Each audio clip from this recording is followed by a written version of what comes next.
여러분, 그동안 잘 지내셨습니까? 이동춘 교수입니다. 더위가 본격적으로 시작되는 모양입니다. 얼마나 더운지요. 고생 많으시죠? 이런 변화에는 무조건 건강에 유의하셔야 합니다. 모두 건강하시길 바라며 오늘 수업을 시작하겠습니다. 지난번 수업은 북한 선교 방법론이라는 주제로 북한 이탈 주민을 통한 선교 방법론을 살펴봤습니다. 기존의 북한 선교 방법론에 대한 비판적 검토와 함께 창조적 제안을 했죠. 오늘은 화해평화통일신학 탐구라는 주제 하에 화해평화통일신학 방법론과 화해평화통일 시민교육론을 살펴보도록 하겠습니다. 우리 수업의 신학적 배경은 그렇죠. 화해신학입니다. 이것을 통해서 한반도의 평화와 통일을 논의를 하고 있죠. 그렇기 때문에 우리 수업은 매우 포괄적인 태도를 가지고 있는데 그래서 화해신학에 근거해서 화해평화통일신학을 지향을 하는 겁니다.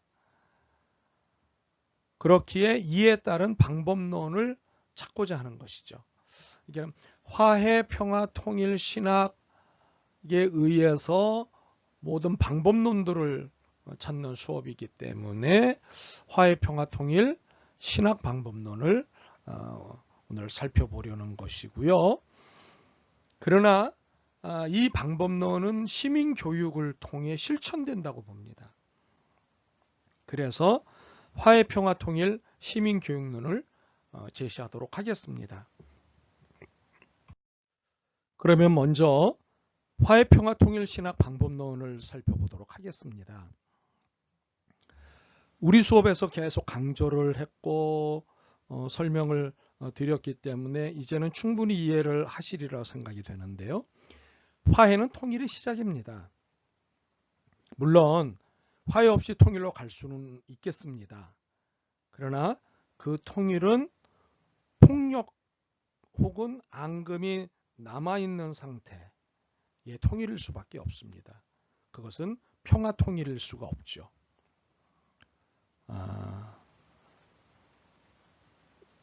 화해 없이 통일로 간다고 하는 것은 미봉책에 불과해서 문제의 불씨는 여전히 남아있을 수밖에 없습니다.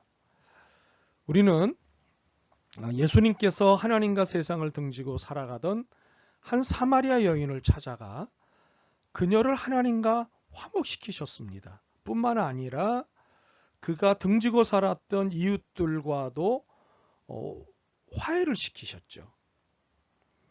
그 후에 예수님께서는 빌립, 베드로, 요한 이들을 사마리아로 보내서 그들을 하나님 그리고 이스라엘과 화목시킨 일을 우리가 보게 되는데 이러한 이스라엘과 사마리아 사람들 간의 화목의 이 사건을 통해서 화해가 통일의 시작이라는 사실을 확인할 수가 있는 겁니다. 또한 성령께서 빌립을 에티오피아 내시에게 보내서 이스라엘과 이방인 간의 화해를 시키시죠. 그리고 베드로를 가이사랴의 고넬료에게 보내시고 바울을 이방인에게 보내심으로 이방인들과 이스라엘 사이를 화목시키신 일에서도 우리는 화해가 통일의 시작이라는 사실을 알 수가 있습니다. 이러한 화해의 경험으로 인해서 바울은 기독교의 십자가의 복음은 화해와 통일의 복음이라고 선언을 하게 되는 거죠. 기독교의 십자가의 복음은 화해와 통일의 복음이라는 거예요. 하나님과의 화해와 인간 간의 화해가 복음의 핵심이라고 선언한 것이죠. 이것을 우리가 에베소서 2장 13절, 14절, 16절에서 확인을 할 수가 있는데 읽어드리면 이렇습니다. 전에 멀리 있던 너희가 그리스도 예수 안에서 그리스도의 피로 가까워졌느니라. 그는 우리의 화평이신지라 둘로 하나를 만드사 중간에 막힌 담을 허시고 또 십자가로 이 둘을 한 몸으로 하나님과 화목하게 하려 하심이라. 그렇죠? 네. 바울은 한 걸음 더 나아가서 이 화해와 통일은 사람들에게만 적용되는 것이 아니고 우주 만물에게까지 적용된다고 하였습니다. 이것을 우리는 골로새서 1장 20절에서 확인할 수가 있습니다. 하늘에 있는 것이나 땅에 있는 것이 다 그리스도 안에서 통일되게 하려 하심이라. 이건 에베소서 1장 10절 말씀을 읽어드린 거고요. 골로새서 1장 20절은 그의 십자가의 피로 화평을 이루사 만물, 곧 땅에 있는 것들이나 하늘에 있는 것들을 그로 말미암아 자기와 화목해 되기를 기뻐하심이라.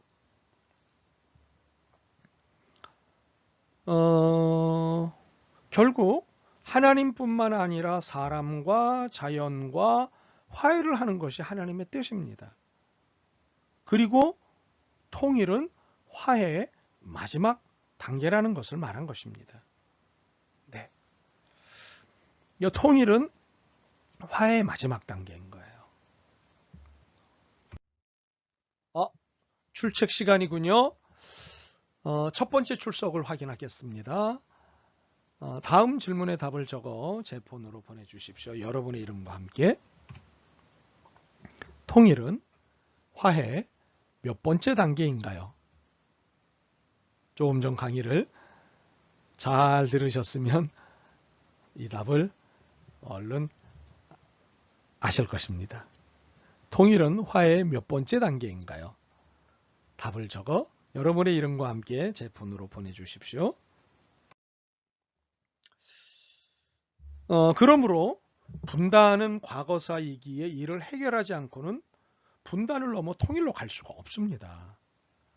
강제적 통일의 길이 없는 것은 아닙니다. 이미 설명을 드렸다시피.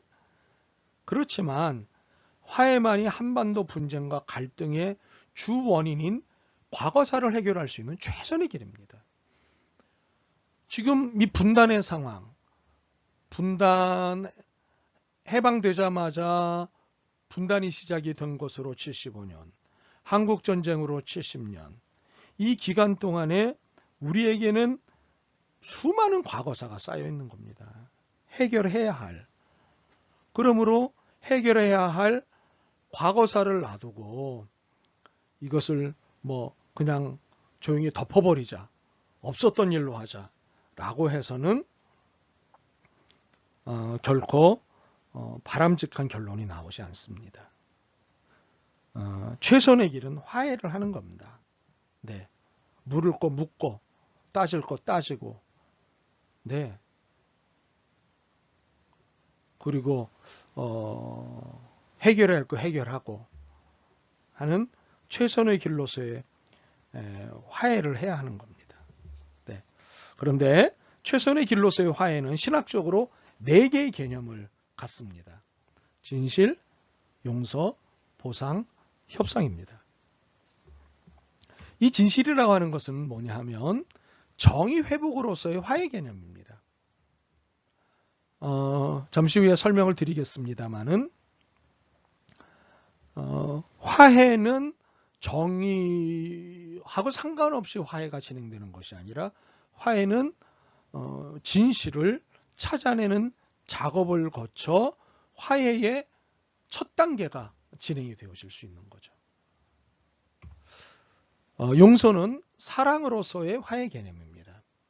네. 그러니까 화해는 반드시 용서가 필요합니다. 용서를 받을 사람이 있고 용서를 할 사람이 있겠죠. 어찌되었건 용서라는 것이 진행되어야 합니다. 보상이 필요하죠. 지불 비용으로서 상대에게 해를 입힌 것이 있거나 내가 해를 입은 것이 있을 때 이 문제는 보상되어야 합니다. 이 보상은 어떻게 해야 되는지는 이제 서로 정하면 되는 거죠. 그 다음에 화해는 자, 여기까지 하면 됐어. 그래, 이제 끝났다. 우리의 모든 문제는 이제 사이좋게 지내자. 이렇게 최종적인 협상이 필요합니다. 네, 거래로서의 화해 개념인 거죠. 이렇게 진실, 용서, 보상, 협상이 화해의 신학적 내 개념이라고 하는 것을 말씀을 드리고 싶습니다. 자, 그럼 이것을 하나하나 따져 살펴보도록 하겠습니다. 진실, 이것은 정의 회복으로서의 화해입니다.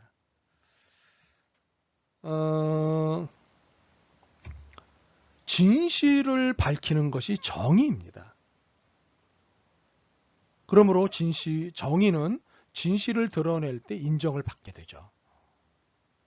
하나님의 정의가 인정을 받는 것은 진리고 진실이자 진리와 진실의 편이기 때문에 하나님의 정의가 인정을 받는 거예요. 네. 무섭고 공포스럽고 안 들으면 가만 안 두고 뭐 이래서 인정받는 것이 아니라 진리와 진실의 편으로 그동안 하나님의 역사를 보여주셨기 때문에 하나님의 정의가 인정을 받는 거야. 그러므로 우리는 하나님을 샬롬의 하나님으로 신앙을 하게 되는 거죠. 불의가 제거되고 정의가 춤을 추는 땅은 샬롬의 땅이고 그 샬롬을 하나님의 정의가 허락하시는 겁니다. 우리가 구약성서에서 샬롬이라고 하는 단어를 사용할 때는요, 어떤 부정적인 사건이나 엔샬롬, 즉 샬롬의 부재, 샬롬이 없는 상태를 엔샬롬이라고 얘기하는데, 이 엔샬롬의 상황이 발생한 때에 이 문제가 생기는 겁니다. 그러므로 샬롬이 무엇이냐 라고 하는 샬롬의 실체를 바르게 이해하기 위해서는 역으로 샬롬의 반대 상황인 엔샬롬의 상황을 살펴볼 필요가 있습니다. 다시 말해서 샬롬은 엔샬롬의 모습에 비추어 볼 때 그 의미와 사실이 더욱 분명하게 드러나고 샬롬을 절실히 필요로 하게 되는 거죠. 그것을 느끼게 되는 거예요. 그러면 엔샬롬의 예는 무엇일까요? 엔샬롬의 상황들은 이런 것들이에요. 포로된 상황, 죄를 범한 상황, 어려운 경제적 상황, 두려움에 직면한 상황, 갈등적 상황, 노동력이 착취당한 상황, 모두가 자기 입속만을 채우고 사기를 치며 백성을 속이고 백성이 상처를 입어 앓고 있는 상황, 가난한 사람들이 빚 때문에 팔리고 권력이 법률을 무시한 채 무자비하게 행사하고 속박받지 않은 성적 충동의 무방비로 타락한 상태, 소수 권력자들의 탐욕이 만인을 위한 자유질서를 파괴하는 상태, 불공정한 법 적용과 그릇된 소득 분배, 뇌물수수 등이 판치는 상태, 가난한 사람이 미투리 한 켤레 값에 팔리는 상황, 권력자의 세도가 힘없는 자의 머리를 땅에다 짓이기는 폭력과 횡포가 제지받지 않는 상황, 부정한 수법으로 집을 짓고 사치한 돈으로 제 누각을 지으면서 노동자들에게 품삯을 주지 않음으로써 노동자의 노동력을 착취하는 상황, 이런 모든 상황들이 엔샬롬의 상황들인 거예요. 네. 정당하지 않은 것을 정당한 것처럼 포장해서 사기치고 누군가를 억울하게 만들고 그리고 누군가에게 손해를 잔뜩 끼치는 상황, 이것이 엔샬롬인 겁니다. 그리고 받아야 할 임금을 제때 받지 못하거나 제 몫을 받지 못할 때, 이게 엔샬롬의 상황인 거죠. 이러한 엔샬롬의 근본적 원인은 하나님의 계약을 어기는 데서부터 시작이 되는 겁니다. 하나님이 요구하시는 계약에 인간이 바르게 응답하지 못할 때 이런 엔샬롬의 상황들이 발생해요. 이 엔샬롬의 상황은요, 뭐 종교에서만 나오는 게 아니에요. 사회, 정치, 경제 모든 분야에서 나오는 거예요. 아니 뭐 종교는 또 다른 문제죠, 그렇죠? 예. 그러니까 모든 분야에 속속들이 침투해 있는 악마적 요소들입니다. 그러므로 이 엔샬롬은 파멸과 심판입니다. 네, 이건 파멸되어야 할 거고 심판받아야 할 것들입니다. 이것은 신약 성서에서도 그대로 나타나는 부분인데 신약 성서는 샬롬을 에이레네라고 표현을 합니다. 그래서 신약 성서에서의 평화란 엔샬롬의 상황으로부터 극복되는 해방적 요구이죠. 예수께서는 제자들에게 타계적이고 이념적인 평화를 가르치신 것이 아니었습니다. 저세상적이고 그리고 어떤 뭐 생각 안에 머물러 있는 그리고 말 안에 머물러 있는 평화를 가르치신 것이 아니에요. 오히려 역사적 현실에서 거짓된 평화로 숨겨진 엔샬롬의 상황을 드러내는 일을 하셨습니다. 아주 구체적으로 드러내는 일을 하셨어요. 이게 엔샬롬이야. 이 엔샬롬은 안 돼. 라면서 말이죠.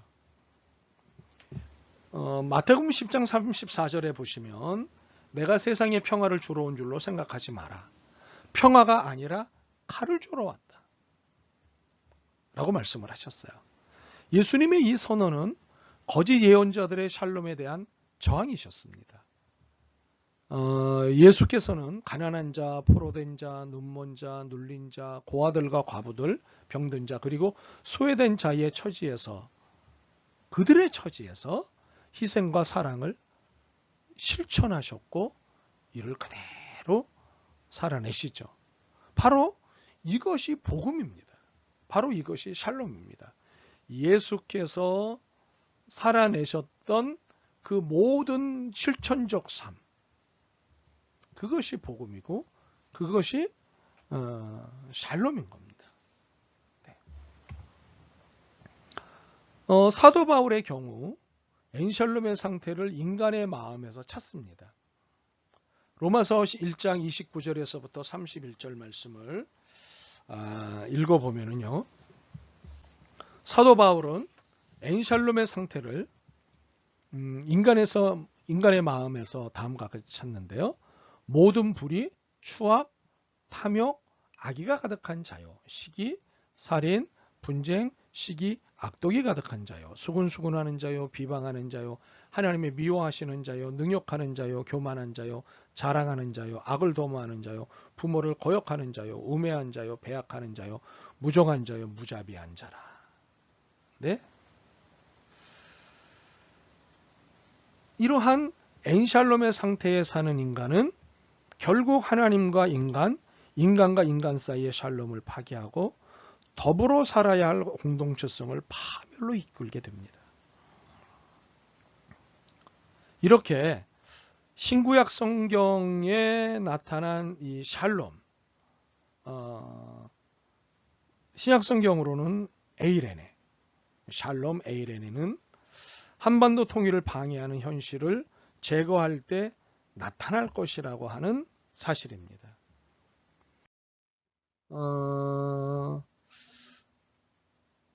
그러니까는 엔샬롬의 실체를 드러내고 분단의 진실을 밝혀내므로 정의를 이룩할 때 한반도의 통일이 이루어질 것이라는 거죠. 2016년 12월 12일 국회에서 열린 토론회가 하나 있었는데요. 진실과 정의를 향한 과거 청산 결의대회 및 진화위법 개정안 토론회가 있었습니다. 이 토론회는 진실화해를 위한 과거사 정리위원회가 2010년 말 활동이 종료되면서 국가기구를 통한 과거청산 활동이 중단이 되고 19대 국회 당시 여야 의원들에 의해 발의된 과거사 법안들이 회기 종료와 함께 폐기된 상황에서 20대 국회의 책임 있는 입법 활동을 촉구하고 입법이 현실화될 수 있도록 정당, 피해자, 시민사회가 공동으로 마련한 토론회였습니다.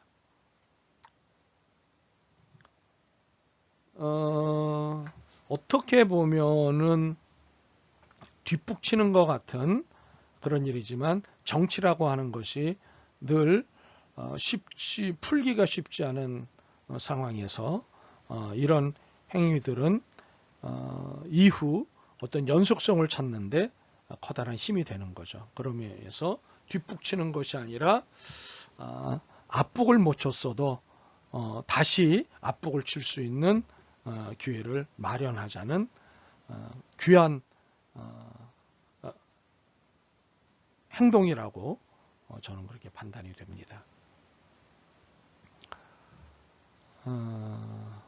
이 토론회는 한국 사회에 여전히 남아있는 과거사 문제가 있는데 특히 한국전쟁 당시 민간인 집단희생 사건, 국가폭력에 의한 인권침해 사건 등에 대한 진상규명을 비롯해서 명예회복 등의 후속 조치를 필요함을 이 토론회를 통해 역설을 했습니다. 이 토론회 겸 결의대회에서 발표된 결의문은 화해신학의 개념에서 볼 때 중요한데요. 특히 정의로서의 진실이 첫 번째 개념임을 이 토론회, 이 결의대회가 보증을 해주고 있는 거죠. 네. 이런 얘기가 나왔습니다. 한국 전쟁뿐만 아니라 유신 긴급조치 독재에 의해 창작된 간첩사건, 납북 어부 사건, 의문사를 비롯한 인권침해 사건은 트라우마로 인해 또는 고령 사망으로 인해 아직도 세상에 빛을 보지 못하였다. 과거사 청산은 단순히 진상규명에 그치지 않고 이들 피해에 대한 사과와 더불어 국가배상, 명예회복, 가해자 처벌 및 구상 등을 포함하는 일련의 과제가 있다. 개별적 진상규명뿐만 아니라 이를 통하여 역사적으로 무엇이 정의이고 진실인지 밝혀야 한다. 후세를 위하여 미래지향적으로 은폐되거나 잘못 알려진 사실을 규명하고 재해석하면서 미래를 향한 새로운 가치관 형성을 도모하여야 한다. 증오와 보복의 감정이 아니라 화해와 용서, 그리고 다시는 이 땅에서 특정한 이념이나 정치 권력의 목적에 의해서 희생되고 차별받아서는 안 된다. 여러분 이해가 되시죠? 그는 화해신학의 개념에서 정의로서의 진실이 그 첫 번째 개념임을 이 토론회 겸 결의대회가 입증해주고 있다고 하는 거죠.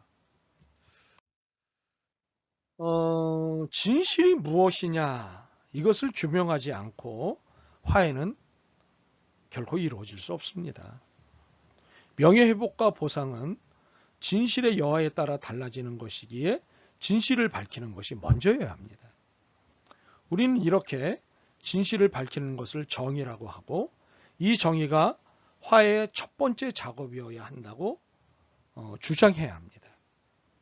사실 한반도 분단 이후 남한 내부에서 아프게 경험하고 있는 것은 진실은 규명되지 않을수록 보수화의 동력으로 작동하고 정의는 실현되지 않을수록 반동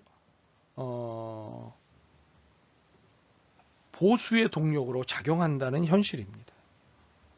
더불어 이는 엄청난 분단의 대가와 비용을 치르게 하는 작업기제가 됩니다. 그러므로 진실을 규명해야 정의를 실현하는 것이 됩니다. 사실 남한 내에서 분단 책임자로 주로 지목되는 것은 북한과 소련 그리고 중국입니다. 그런데 과연 그런가요?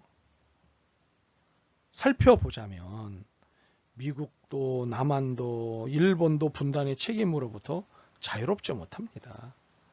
또한 한국전쟁의 성격은 내전인가 국제전인가 아니면 혼합전인가 혹은 국제전적 내전인가 내전적 상황을 이용한 국제전인가 등을 두고 우리가 치열하게 논쟁하는데 이것은 누가 분단의 책임자인지가 사람의 성향과 가치관과 태도에 따라서 너무나 다르기 때문에 이런 심각한 논쟁들이 여전히 진행되고 있는 거죠.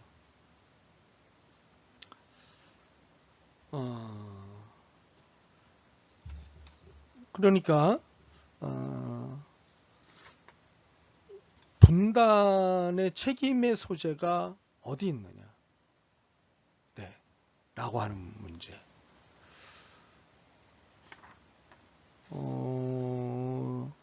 사실 이 논의들 뭐 남침인가 북침인가 남침유도인가 대리전인가 제한전인가 국지전인가 전면전인가 국지전에 의한 전면전인가 이러한 한국전쟁의 성격에 대해서 신한한 경론을 지금도 여전히 하고 있죠. 이 또한 원인을 내부에서 찾든가 혹은 외부에서 찾는 편향적 자세에서 내부와 외부 모두에서 그 원인을 찾는 태도로 정리되고 있기는 합니다. 물론 내부의 요인보다 외부의 요인이 더 있다거나 반대로 외부의 요인보다 내부의 요인이 더 있다거나 하는 입장의 차이도 있지만 어느 한쪽의 일방적 책임을 전가하는 태도는 사실 설 자리를 잃어가고 있습니다. 또한 발발의 시작이 누구에게 있는가? 전쟁의 주도권은 누구였는가? 라고 하는 문제에 있어서도 북한, 남한, 미국, 소련, 중국 모두에게 일정의 책임은 다 있다는 입장이 자료가 발굴될수록 설득력을 더 얻고 있습니다. 물론 분단의 책임 소재를 밝히는 것이 쉽지는 않겠습니다만 사실적 자료에 입각해 진실은 드러나고 있다고 봅니다. 이를 이해득실을 계산하는 정치공학적 셈법에 의해 은폐하거나 왜곡하려는 태도 또한 이데올로기적 몰아붙임은 정의가 아닙니다.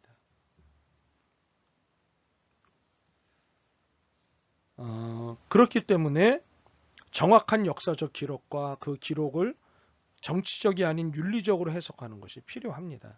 결국 분단의 책임을 두고 벌어지는 갈등 해법은 진실을 규명하는 것이고 밝혀진 진실을 인정하는 것입니다. 네.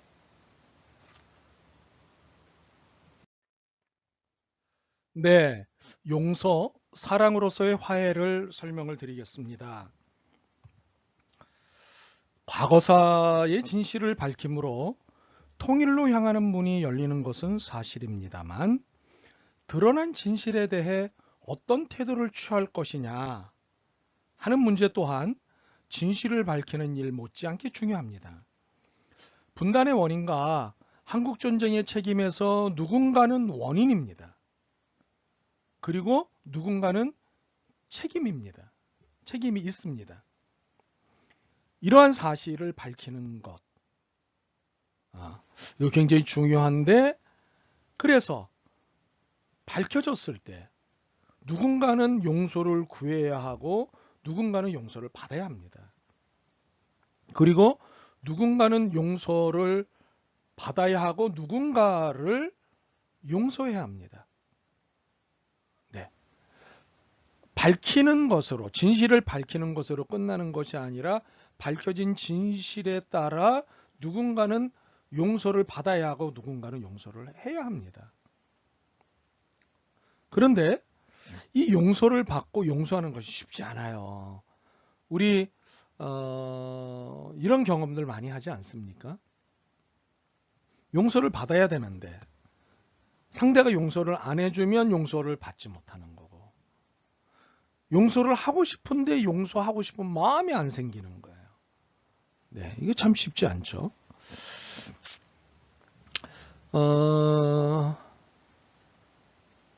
독일이 저지른 유태인 학살에 대해서 용서를 구하고 이스라엘이 이를 용서하고, 남아프리카 공화국의 백인이 흑인에게 용서를 구하고 흑인이 백인에게 용서를 하는 이를 위해서 서로 애썼지만 이것이 결코 쉽지 않았다고요.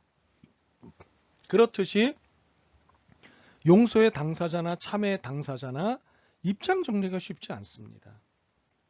그러나 용서 없는 화해는 불가능합니다. 용서 없는 정의는 없기 때문이죠. 이것에 대해 역사가 끊임없이 보여주고 있습니다. 그렇기에 과거사를 잊지는 못해도 용서는 해야 합니다. 용서한다고 있는 것까지 그대로 연결되지는 사실은 않아요. 용서는 했지만 기억이 날 수 있죠. 그래도 용서는 해야 하는 거죠. 네. 성서는 인류의 역사가 범죄와 분열의 역사라는 사실과 함께 하나님의 역사는 용서와 화해를 통한 통일의 역사라는 사실을 끊임없이 보여주고 있습니다.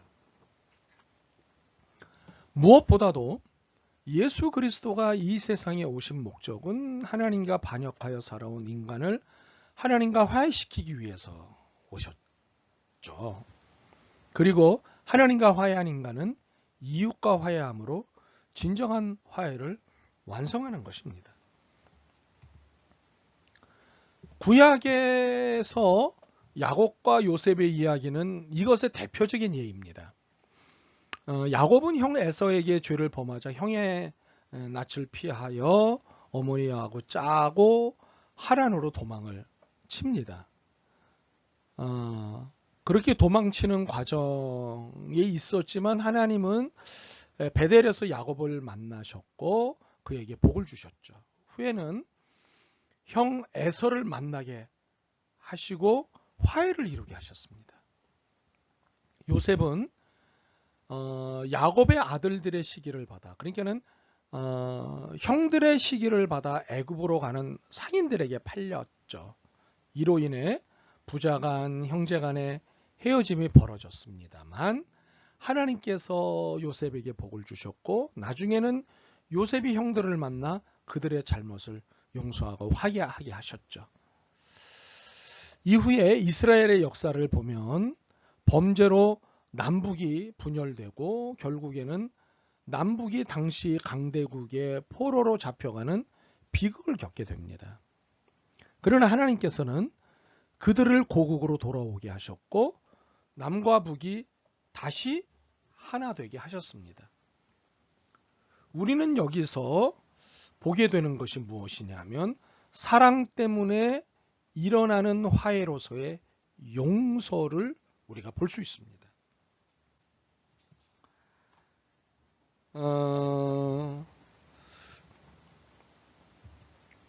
성서는 이렇게 형제가 하나 되어 사는 것을 당연시 여기고 있습니다. 그리고 이를 위해 수고하는 것 또한 적극적으로 지원을 하고 있습니다. 그렇다면 질문입니다. 한반도의 통일은 형제가 하나가 되어 사는 것인가요? 아닌가요? 맞죠. 단순한 질문이죠. 통일은 형제가 하나 되어 사는 것이므로 이것은 성서적인 것입니다. 그런데 한반도 통일의 당위성을 민족 측면에서 찾는 것에 대해 이견이 있습니다. 다른 생각들이 있습니다. 성서적으로도 같은 민족끼리 함께 사는 것은 당연한데 이에 대해 민족이란 무엇인가? 민족이란 개념은 언제부터 있었던 것인가? 민족 담론은 근대화 과정에서 어떤 역할을 했는가? 민족 담론은 통일 담론에 부정적인가 긍정적인가? 라는 등의 질문으로 통일 담론을 민족적으로 접근하는 것에 대해 이의를 제기하는 이견들이 있습니다. 민족 담론에 대한 이러한 이견은 통일 담론의 중심에 민족 개념이 세워지는 것을 불편하게 여기고 있는 거죠. 예.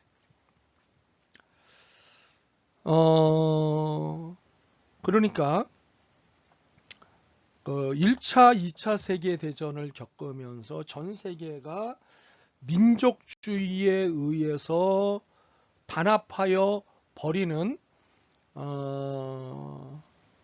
폭력을 너무나 극심하게 경험을 한 거예요. 특별히 예를 들면 독일, 이탈리아 등과 같은 나라의 전체주의의 태도는 그 중심에 민족 중심주의가 있었거든요. 그것으로 인해서 1차 세계대전과 2차 세계대전은 민족에 대한 개념을 정말 끔찍하게 생각하도록 만들었어요. 그리고 수많은 사람들이 이 민족주의에 대한 이해보다는 오해를 많이 갖게 되는 거죠. 아무래도 부정적인 경험이 생산하게 된 결과가 아닌가 싶습니다만 그렇습니다.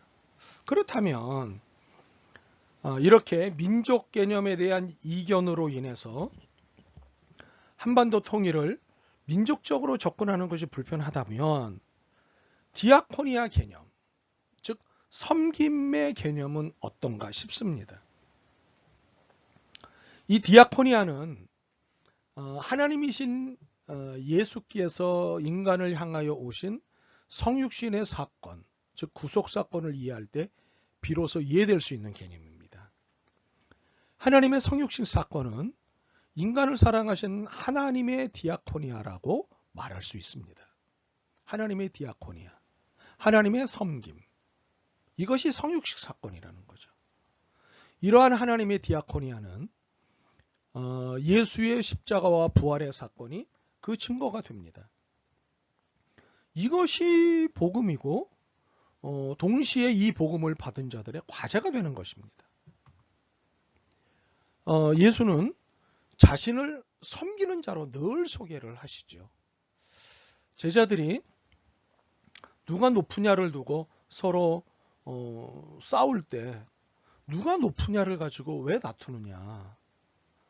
나는 섬김을 받으려고 온 것이 아니라 섬기는 자로 이 세상에 왔다라고 말씀을 하시므로 높고 낮음의 문제를 가지고 다투는 제자들의 그 다툼을 완전히 종식시키셨죠. 예수님은 자신을 섬기는 자로 소개를 하셨습니다. 그리고 실제로 그대로 사셨어요. 그러니까 예수의 3년간의 공생애는 그야말로 디아코니아의 주인답게, 섬김의 주인답게 죄인인 인간 사랑하기를 실천하며 살았던 섬김의 기간이었습니다. 이에 우리 그리스도인들은 하나님을 사랑하는 일과 인간을 사랑하는 일이 삶에서 실천되기를 요구받고 있는 거죠. 이것은 선한 사마리아인의 비유를 통해 강력하게 말씀하신 바예요. 그런데 인간을 섬기는 일이 종말에 하나님으로부터 약속된 영생을 얻는 일과 직결된 일이라는 것이라고 하는 것 아니겠습니까? 디아코니아는 마지막 날 심판의 근거로 사용될 것도 선언하셨어요. 마태복음 25장에 보면은 너희가 내게 한 것에 대해서 보상을 받을 것이다 라고 말씀을 하시죠. 너희가 내게 대한 것으로 심판을 받을 것이라고 말씀을 하시죠. 내가 옥에 갇혔을 때, 내가 어려움에 처했을 때, 내가 괴로울 때 너희들이 나를 돕고 나를 챙겼다. 잘했다.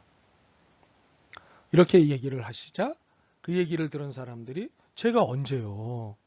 라고 얘기하자 옥에 갇힌 사람, 굶주린 사람, 힘없고 곤란한 사람을 도운 것이 곧 내게 한 것이다 라고 말씀을 하시죠. 네. 그러니까 디아코니아는 마지막 날 심판의 근거로 사용될 것을 선언하셨듯이 디아코니아는 굉장히 중요한 것이고 하나님 앞에 굉장히 중요한 기준이 되는 것입니다.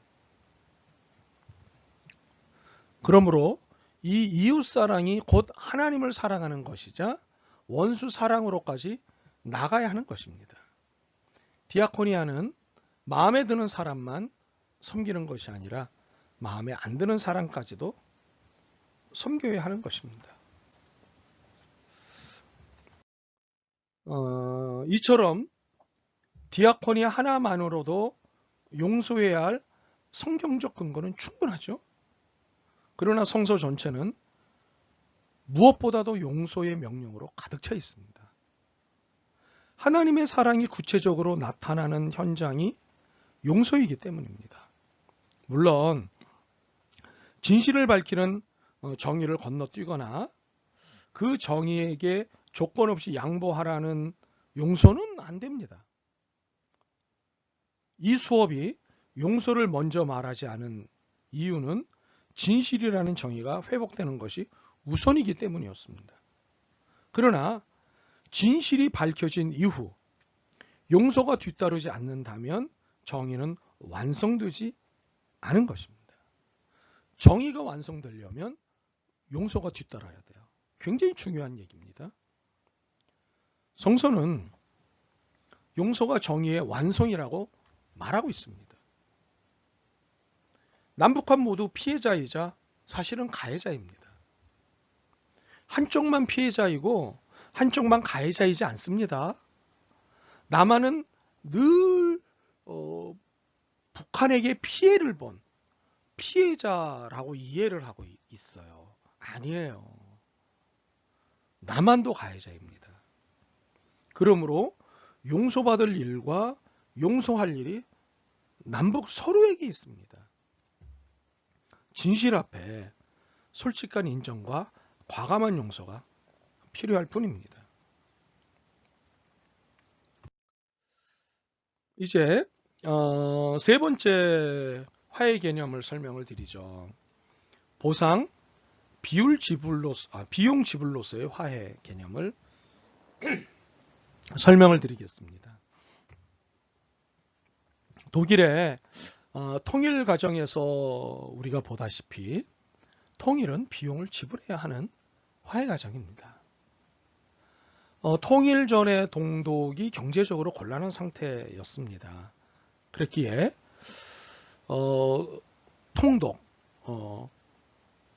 통일 독일을 전후해서 서독이 동독에 경제적 지원을 했는데요. 이런 것처럼 북한의 경제적 곤란은 남한의 지원이 불가피합니다. 이것을 인정해야 합니다. 일종의 화해는 통일 비용을 필요로 하는 거죠.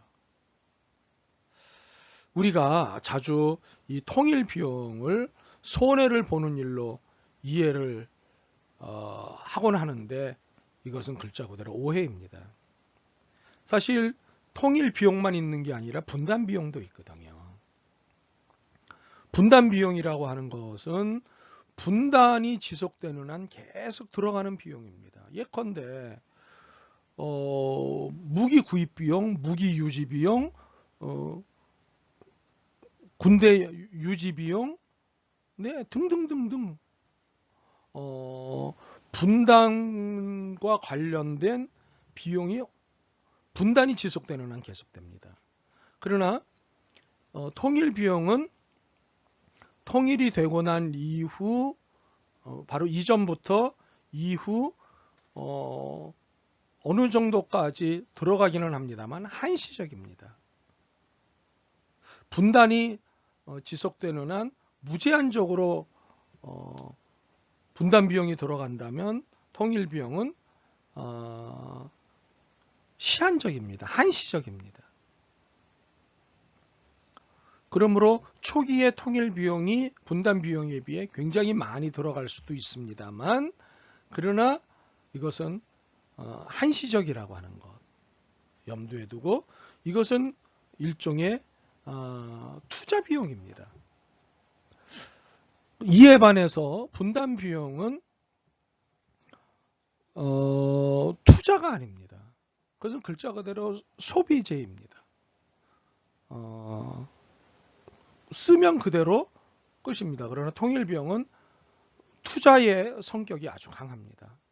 통일비용을 내놓으면 이제 몇 년 뒤에는 서서히 효과가 나타나는데, 이제 지금처럼 남북한이 군사력도 이렇게 크게 가질 필요가 없는 거죠. 네. 그리고 서로 여러 개발 비용들이 나타날 것이고, 북한의 경제 문제가 정상적으로 돌아가면 이제 거기에 따른 시너지 효과들이 나오겠죠. 네.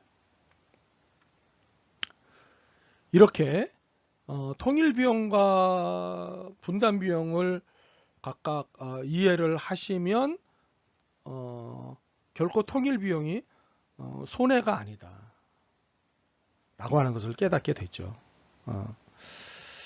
일각에서의 통일에 대한 심적 부담은 이해하듯이 대부분 통일 비용에서 나타납니다. 네. 그러나 이것은 성서의 희년 개념으로 볼 때 올바른 자세가 아닙니다. 그리스도인들은 특별히 비용에 대한 부담을 갖는다는 건 희년 개념으로 볼 때 올바른 자세가 아닌 것입니다. 사실 이 희년 개념을 통일의 문제에 적극적으로 도입하고 발전시킨 것은 이미 여러 차례 말씀을 드린 바대로 88선언, 즉 1988년 2월 29일 한국기독교교회협의회가 선포한 민족의 통일과 평화에 대한 한국기독교회 선언에 서 있죠. 이 선언은 1995년을 통일 희년으로 선포를 합니다. 그리고 이로 인해 희년 논쟁에 불을 붙이게 되었는데요. 88선언은 희년과 희년운동을 이제 이렇게 설명을 했습니다. 한국기독교교회협의회는 평화와 화해의 선교적 사명을 다하기 위하여, 그리고 민족 분단의 고통에 동참하고 통일로서 이를 극복해야 한다는 역사적 요청에 응답하기 위하여 회개하고 기도하는 마음으로 평화와 통일을 위한 희년 선포 운동을 다음과 같이 전개하고자 한다. 1. 한국기독교교회협의회는 1995년을 평화와 통일의 희년으로 선포한다. 2. 희년은 안식년이 7번 되풀이되는 49년이 끝나고 50년째 되는 해이다. 희년은 해방의 해이다. 희년 선포는 하나님의 백성이 하나님의 역사적 주권을 철저히 신뢰하고 그 계약을 지키는 행위이다. 희년은 억압적이고 절대적인 내외 정치 권력에 의하여 이루어진 모든 사회적 갈등을 극복하여 노예된 자를 해방하고 빚진 자의 빚을 탕감하며 팔린 땅을 본래의 경작자에게 되돌려주고 빼앗긴 집을 본래 살던 자에게 돌려주어 하나님의 정의를 바탕으로 하는 샬롬을 이루어 통일된 평화의 계약 공동체를 회복하는 해이다. 이해가 되시죠? 희년과 희년운동. 네.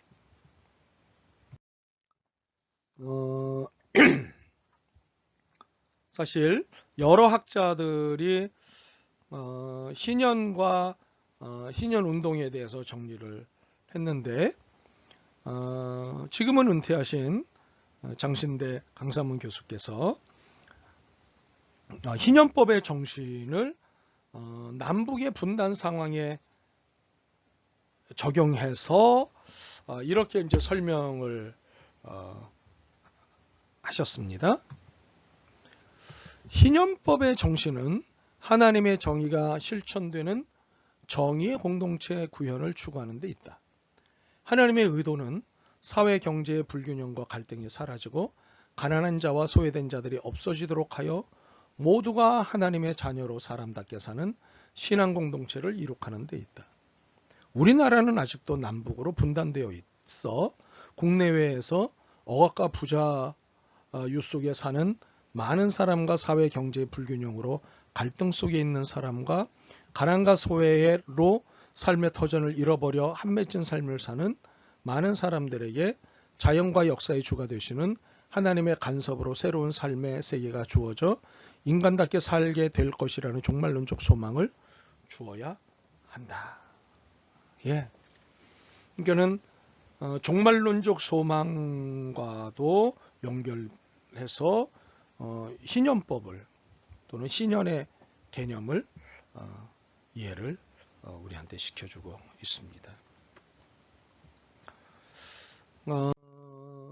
이처럼 희년은 통일 담론에 있어 샬롬과 연계된 매우 중요한 신학적 이해입니다.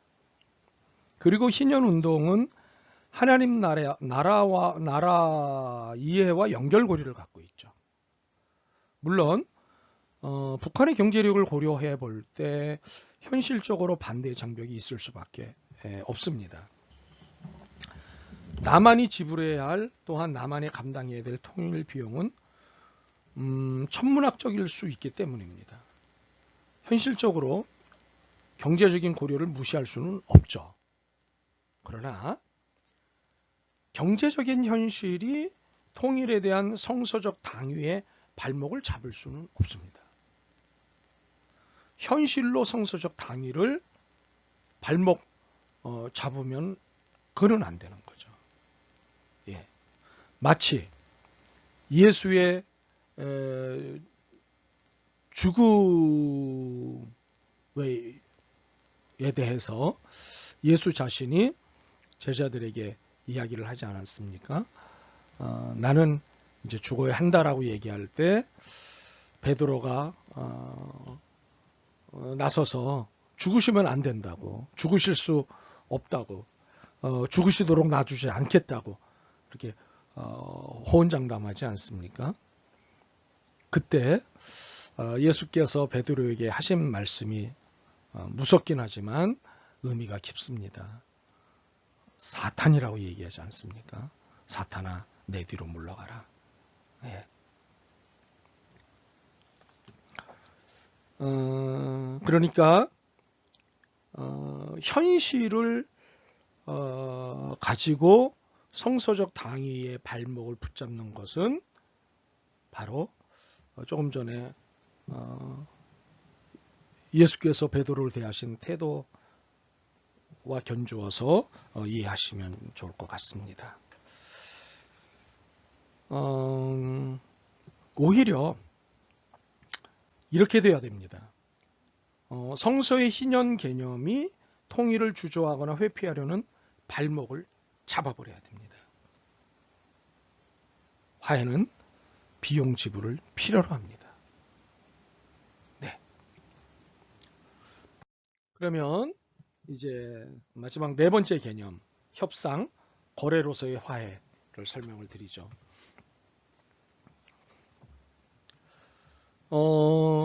남한이 하나의 국가이듯 북한도 하나의 국가입니다. 이것은 국가 대 국가로서 만나야 하고 대화해야 한다는 것을 의미하죠. 아랫사람이나 하수를 다루듯 해서는 안 된다는 의미입니다. 그런데 일각에서는 북한을 아랫사람이나 하수 다루듯 그렇게 한다는 거죠. 뭐 예컨대 남한은 큰형님, 그리고 북한은 동생, 뭐 이렇게 말이죠. 네. 또는 북한을 하나의 국가로 인정하지 않으려는 사람들이 있어요. 남한에서 갈려나간 부적 정도로 생각하는 사람들이 있는 거죠. 이것은 또 헌법에 의해서 한반도는 그러니까 대한민국은 한반도와 그의 부속 도시로 한다. 뭐 이래서 북한을 하나의 부적 정도로 생각하는 사람들이 있습니다. 그러나 북한은 이미 국제사회에서 인정된 하나의 국가입니다. 더욱이 우리가 그동안 남북 간에 얼마나 많은 합의문 그리고 성명문을 작성했습니까? 7.4 남북공동성명, 12.13 남북기본합의서, 그리고 1991년 9월 17일에는 유엔의 동시가입까지도 하지 않았습니까?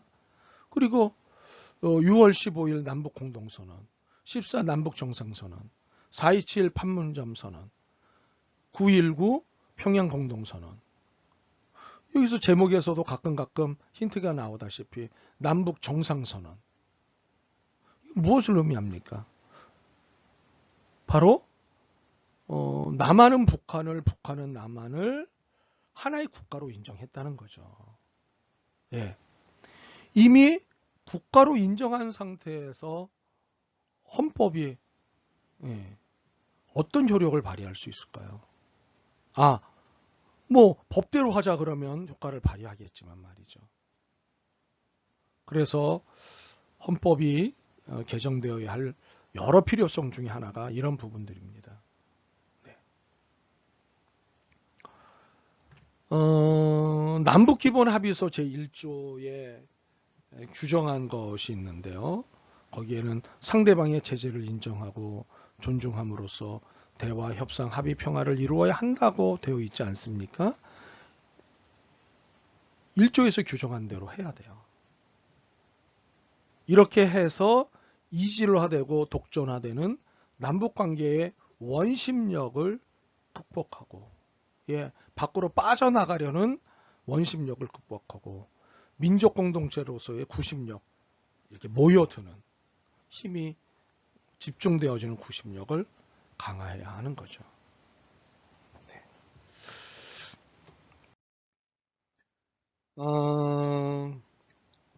여기에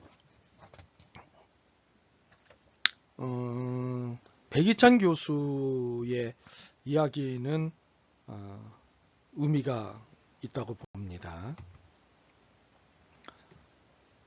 서로가 서로를 인정하지 않고 협생의 대상으로 간주하지 않으며 나아가 합의를 통해 평화, 통일, 번영을 이룰 대상으로 보지 않는다면 이러한 인식의 결국은 파멸이다. 협상을 하지 않겠다는 것은 전쟁을 하겠다는 것이다. 그러나 전쟁을 결심하지 않는다면, 전쟁을 자기 힘으로 치러서 이길 수 없다면, 나아가 전쟁에서 이기는 것이 아무런 의미가 없고 공멸에 불과하다면 협상을 통해 합의하고 합의를 존중하고 지켜나가야 한다. 네. 우리는 그동안 합의한 게 있잖아요. 수없이 정상 간에, 남북 정상 간에 만나서 얼마나 많은 합의를 했습니까? 이전에 합의를 참고해서 지금의 합의를 발전시키고 지금의 합의를 참고해서 그 다음의 합의가 발전되지 않았습니까? 이런 합의들을 존중하고 지켜나가야 하는 거죠. 네. 그렇다면은 협상은 어떤 태도, 어떤 자세를 필요로 할까요? 현재 통일부 장관인 김현철 장관이 교수 시절에 썼던 책이 하나가 있는데 협상의 전략, 세계를 바꾼 협상의 힘이라고 하는 책이 있습니다. 그동안 통일 전문가로서 생활해 오시면서 화해와 협상을 위한 세계 각국의 전략들을 들여다보면서 통일해법을 위한 그 제안을 이 책을 통해서 했습니다. 이 책에서 김현철 장관은 지난 20세기 전쟁의 시대에서 21세기 오늘날까지 세계 도처에서 일어난 20가지의 협상 사건을 소개를 하고 협상의 기법 또는 태도를 소개를 했습니다. 뮌헨 협상을 통해서 우리가 배우게 되는 건 이런 거라는 거예요. 힘이 없으면 시간이라도 벌어라. 쿠바 미사일 위기에서는 벼랑 끝에도 대안은 있다. 라틴 아메리카 비핵화 지대 조약에서는 올 때까지 문을 열어두어라. 예멘 통일 협상에서는 서두르면 망한다. 300년의 중소국경 협상에서는 성과에 집착하지 마라. 유럽 석탄 철강 공동체의 사태를 통해선 적을 동업자로 만들어라. 한국전쟁 휴전 협상에서 총은 내려놓고 만나라. 예, 총 들고 만나서 정전협정이죠. 예. 타슈켄트 정상회담에서는 만만한 상대는 없다. 레이카비크 정상회담에서는 고집부리다 발목 잡힌다. 미얀마의 소수민족 평화협상에서는 소수파를 배려하라. 한일협정에서는 쉽게 타협하면 역사가 복수한다. 요즘 이걸 많이 느끼고 있죠. 캠프 데이비드 협정에서는 양보 없이는 성과도 없다. 에스파냐 망각 협정에서는 있는 것이 능사는 아니다. 수단과 남수단의 이별 협상에서는 싫어도 서둘러 이혼하지 마라. 네. 이게 에스파냐 망각 협정에서는 그러니까는 과거사 문제를 서로 다 기억하지 않는 것으로 하자라고 했을 때 이후에 휴중이 컸어요. 그래서 김현철 장관이 하는 얘기예요. 있는 것이 능사는 아니다. 키프로스 통일협상에서는 의지가 없으면 방법도 없다. 미중 관계 개선에서는 물밑 협상이 성공하려면 물 위에서 신호를 보내라. 빌리 브런트의 동방정책에서는 진심만큼 강한 무기는 없다. 남아프리카 공화국 민주화 협상에서는 일단 용서하라. 북아일랜드 평화협정에서는 길이 막히는 탁월한 중재자를 써라. 콜롬비아 평화협상에서는 제도 안으로 초대하라. 예. 어떤 것은 모순되는 것 같지만 이것은 케이스 바이 케이스 사례이고 이 사례를 좀 더 객관적인 시각에서 들여다보면서 종합해서 내놓은 아이디어입니다. 이게 다 맞는 해석일 수도 있고 일정 정도만 맞는 해석일 수도 있겠습니다만은 이렇게 협상을 해야 된다는 거죠. 예. 이런 수고가 필요하다는 거죠. 네. 이러한 협상론의 법칙을 남북의 분단 현실에 적용하면 어떻게 될까요? 조금 전에 소개했던 백이찬 교수는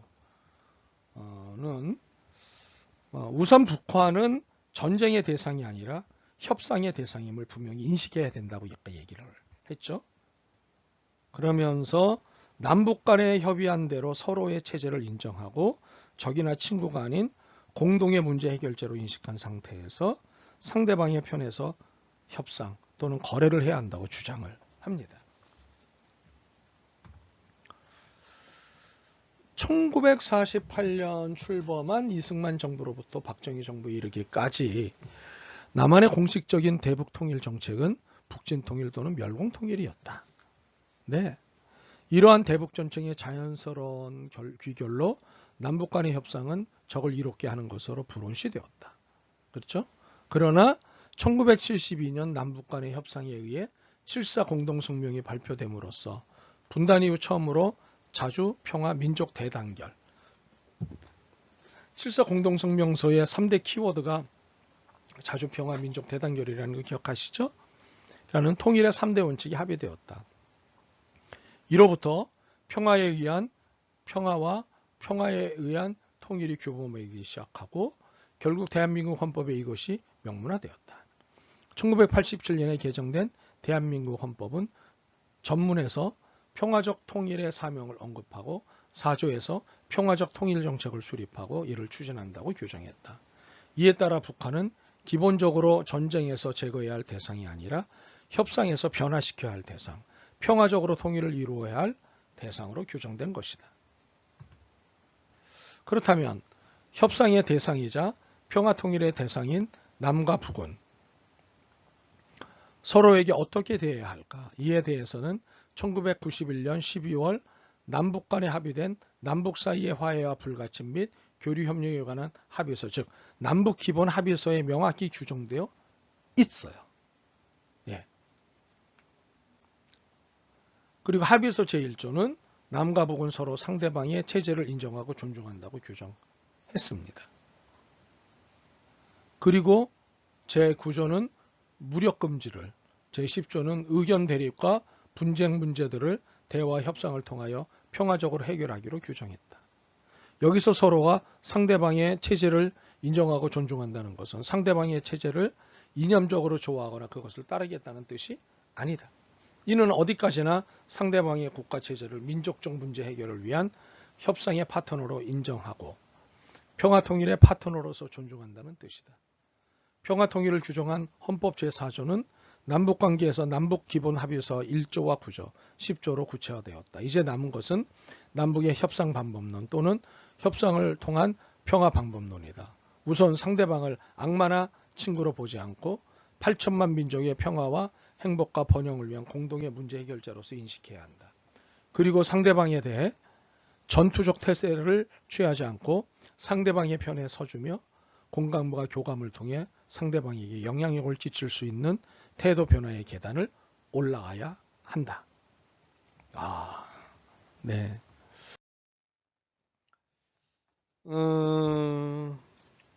태도 변화의 계단을 올라가야 한다. 상대방에게 영향을 끼칠 수 있는 이제 의미가 깊은 울림이 있는 주장이었습니다.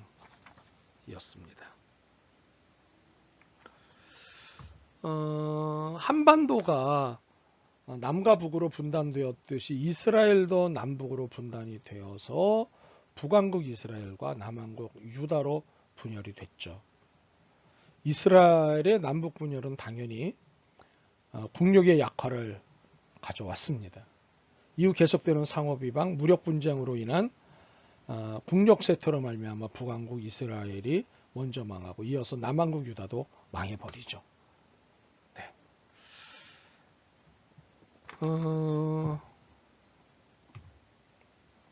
그러나 이 와중에서 예언자에서 이런 새로운 이스라엘의 회복을 예언을 하면서 둘이 하나 되게 하라는 미래의 통일 조국의 모습을 그립니다. 예수님은 사마리아 성을 친히 들어가셨고 이스라엘과 사마리아가 수백 년 동안 서로 증오하며 상종하지 않고 있는 것을 아시고 들어가셨고 이들을 하나님 앞에 화해시키시고 일치시키시죠. 특히 대제사장으로서의 예수님의 기도에는 거룩하신 아버지, 우리가 하나인 것과 같이 그들도 하나가 되게 하여 주시옵시오 라고 기도한 것을 우리 모두가 주목할 필요가 있습니다. 그리고 에베소서 2장 14절로부터 16절 말씀도 우리가 기억할 필요가 있습니다. 그러므로 일치는 하나님의 뜻입니다. 분열은 범죄 행위입니다. 사실 에덴 동산에서 시작된 분열의 역사, 즉 하나님과 인간의 분열, 인간과 인간의 분열의 역사는 죄로 인한 것이고 죄의 결과입니다. 그러므로 분단의 상황은 곧 범죄한 상황이죠. 이에 우리는 분열된 것을 다시 하나가 되게 하는 의무와 책임을 마땅히 져야 합니다. 이 의무와 책임을 위해 협상을 해야 하죠. 하나됨을 위한 협상은 그런 의미에서 거룩한 행위라고 볼 수 있습니다. 네. 이제 화해, 평화, 통일, 시민 교육에 대해서 살펴보도록 하겠습니다. 남과 북은 지난 세월에 걸쳐서 서로 다른 생활 문화 속에서 살아오면서 이지라의 과정을 겪어왔죠. 이 남북한의 이지라는 이데올로기라는 정치적 동기에서 생성이 되었습니다.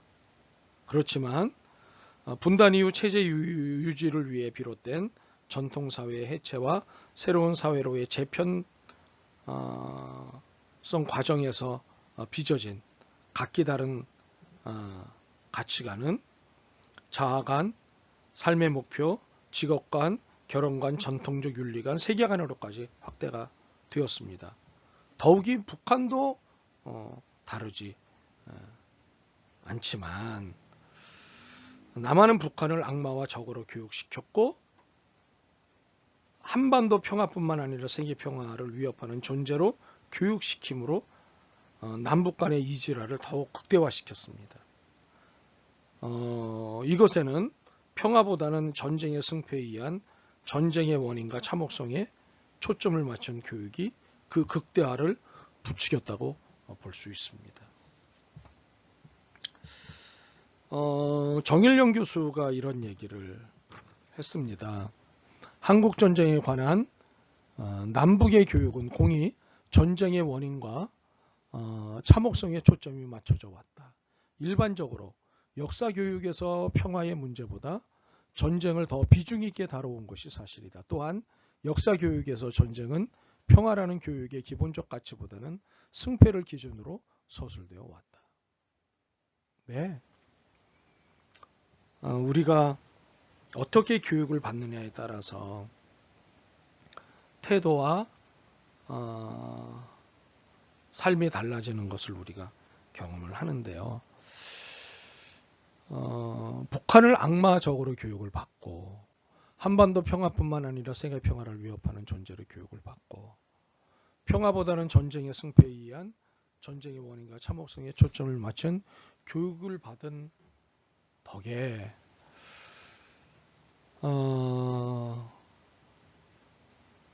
전쟁을 일반적인 것으로 이해를 하고 힘을 당연히 길러야 된다고 생각을 했고 그것으로 인해서 북한에 대한 이미지, 이해는 점점 어두워지거나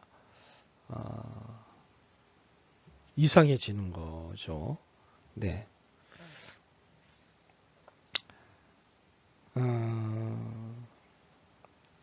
물론 뭐 여러 가지 이유와 원인들이 있을 것입니다. 예. 그래서 이 수업은 이러한 현실적 반목과 이지라 현상을 좀 해결하고 극복할 수 있는 방안으로서 민주시민교육 개념의 바탕을 둔 화해평화통일 시민교육을 제안을 하는 것입니다. 그렇다면 화해평화통일 시민교육은 무엇을 다루자고 하는 것인가를 살펴보겠습니다. 무엇보다도 통일이란 무엇인가? 통일이 우리의 종착역인가? 왜 통일을 이루려고 하는 것인가? 등과 같은 본질적인 질문을 풀어가는 일에서부터 통일 이후 보다 나은 삶에 관한 부분 모두를 담고 있는 것이 화해평화통일 시민교육입니다. 통일은 좁게는 한 개인의 보다 나은 삶을 위한 과정이라고 볼 수 있다면 넓게는 평화로운 세상을 만들어가는 과정이라고 볼 수 있습니다. 우리는 통일을 종착역으로 바라보기보다는 더 나은 미래를 위한 준비 과정으로 바라봐야 합니다. 통일로 그 자체로 끝나는 것이 아니라 통일 이후에 나타날 어마어마한 미래, 어마어마하게 나은 미래 준비 과정으로 바라봐야 한다는 거죠. 또한 화해평화 통일시민교육은 이념적인 관점을 넘어 북한을 객관적으로 바라보면서 다름의 차이에 대한 이해하기, 화해와 협력을 통한 남북의 만남과 하나됨, 북한의 정치, 경제적 측면뿐만 아니라 북한 주민의 생활, 문화에도 관심을 갖는 포괄적 관심이 화해, 평화, 통일, 시민 교육의 내용이 되어야 한다고 보는 겁니다. 네. 두 번째 출첵이군요. 다음의 질문에 답을 적어 제 폰으로 여러분의 이름과 함께 보내주십시오. 본 과목의 교수가 제가 제안하는 시민교육론은 어떤 시민교육론인가요? 자, 답을 적어 여러분의 이름과 함께 제 폰으로 보내주십시오.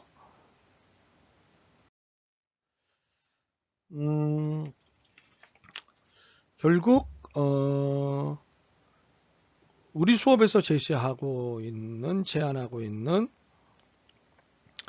시민교육, 화해, 평화, 통일, 시민교육론은 샬롬 지향적이어야 한다라고 하는 거죠. 예. 이러한 샬롬 지향적 화해, 평화, 통일, 시민교육의 아이디어는 NCCK가 88 선언에서 평화와 통일을 위한 한국교육 과제 중 하나로 평화교육과 통일교육을 제안한 것에서 얻었다고 하는 사실입니다. 네. 한국교회는 평화에 관한 성서 연구와 신학 연구 등 평화교육을 널리 보급하고 각종 신학 연구 기관과 기독교 교육기관은 이를 위하여 정보 교환과 연구를 촉진시킨다. 한국교회는 민족 통일에 대한 교회의 관심을 높이기 위하여 분단 구조 및 분단 역사에 대한 이해와 분단 문제에 관한 신학적 인식을 심화함으로써 민족 통일의 역사적 신학적 당위성을 인식하게 하는 통일교육을 촉진시킨다. 한국교회는 기독교 신앙에 대한 신학적 성찰과 결단을 통하여 공산주의 이데올로기에 대한 학문적 이해를 넓히고 이념적인 대화에 필요한 이데올로기의 연구와 교육을 촉진시킨다.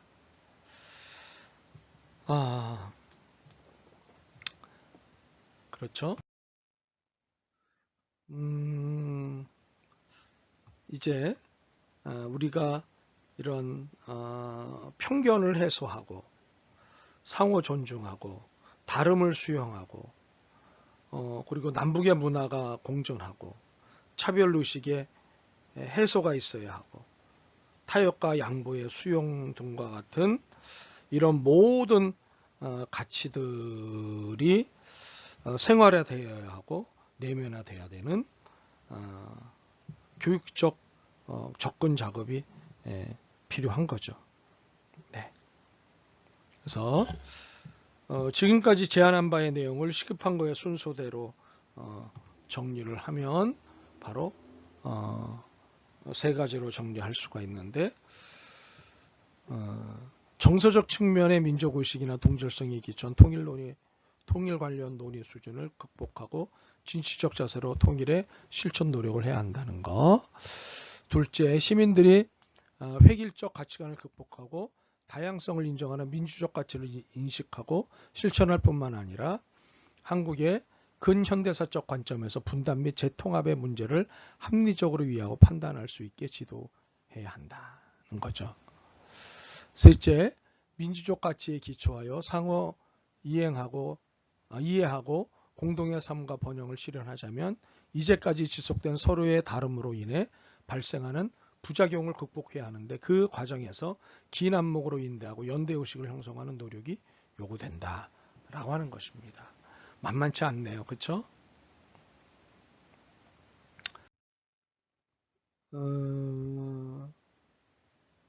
사실 샬롬은 계속해서 살펴봤지만 부정의가 제거된 평화입니다.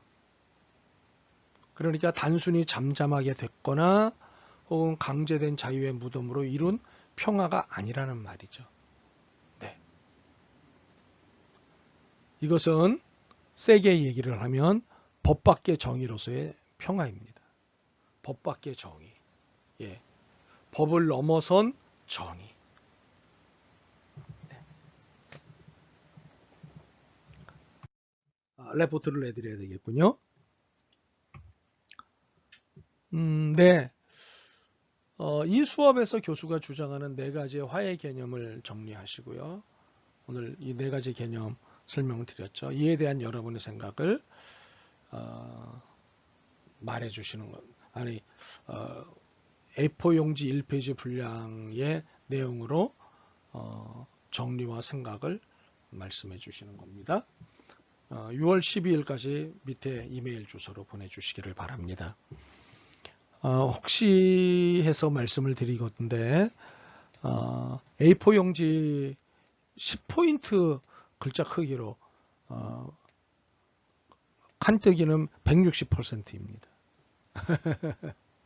네, 이 모든 거 잘 지켜주고 계시리라 믿습니다. 오늘도 우리는 많은 이야기를 나누었습니다.